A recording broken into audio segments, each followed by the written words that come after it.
Alright, this Jeep's been down for about 7 months. We're going to start it up for the first time right now. Oil is in it, coolant is in it. I just topped it all off. I've got the fuel pump fuse out. What we're going to do here is crank it over. And I'm going to watch the OBD2 monitors and see that we build oil pressure here. But it took a long time for a number of reasons. But I did take my time. We rebuilt everything, like the wiring, conduits, all the hoses are new, the radiator's new, the oil cooler's new, scrubbed down all the parts, every nut and bolt and part. I did my best to scrub off all the dirt and make it as clean and shiny as new as possible.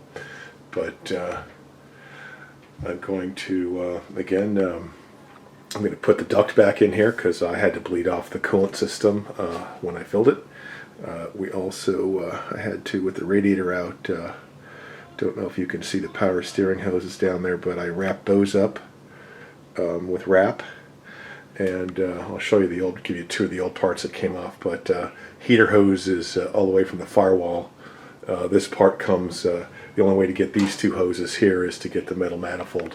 So anyway, let's show you the old parts, get back together, and fire it off. Alright, here's everything I replaced.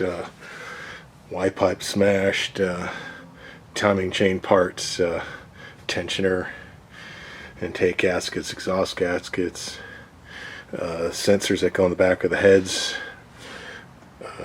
temp sensor, water pump, crossover, seals, spark plug seals, head gaskets, lower intake manifold that was upgraded, and coolant pipes, radiator hoses. There's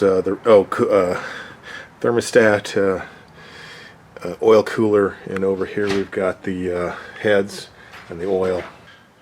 Alright, here in the box we have all the head bolts, or replace the head bolts, the roller rockers. These go bad. They're updated on this engine. And I had some collapsed lifters. They're not all collapsed, so all that's replaced. Not pictured is the radiator, and like I said, here's the heads. I got to do the parts sitting on top of the heads are actually BMW parts. I have to do the Vanos on that next. Alright, I'm going to crank it here without the fuel pump fuse in. We're going to get some oil pressure. I already did it, so I laid off on the starter and I grabbed the camera. Let's try it again to show the pressure.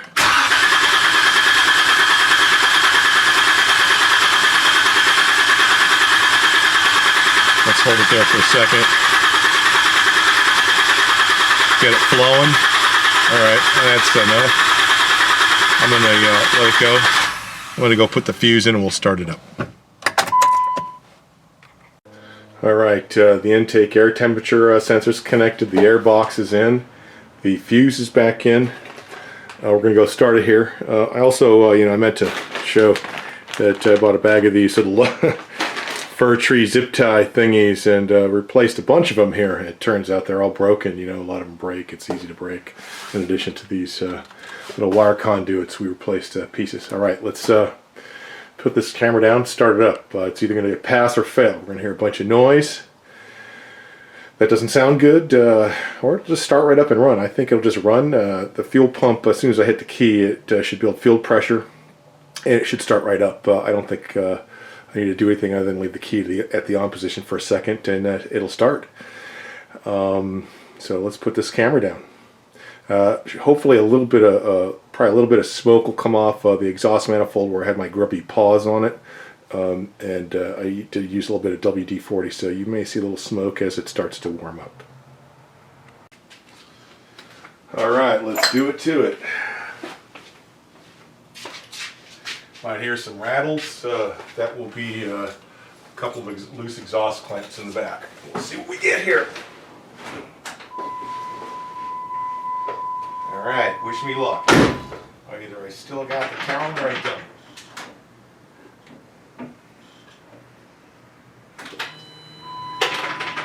Let that fuel pressure build up.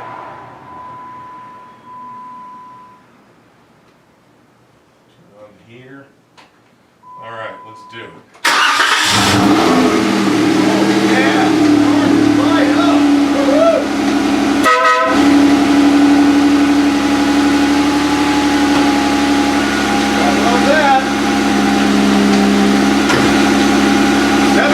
later. Cheers.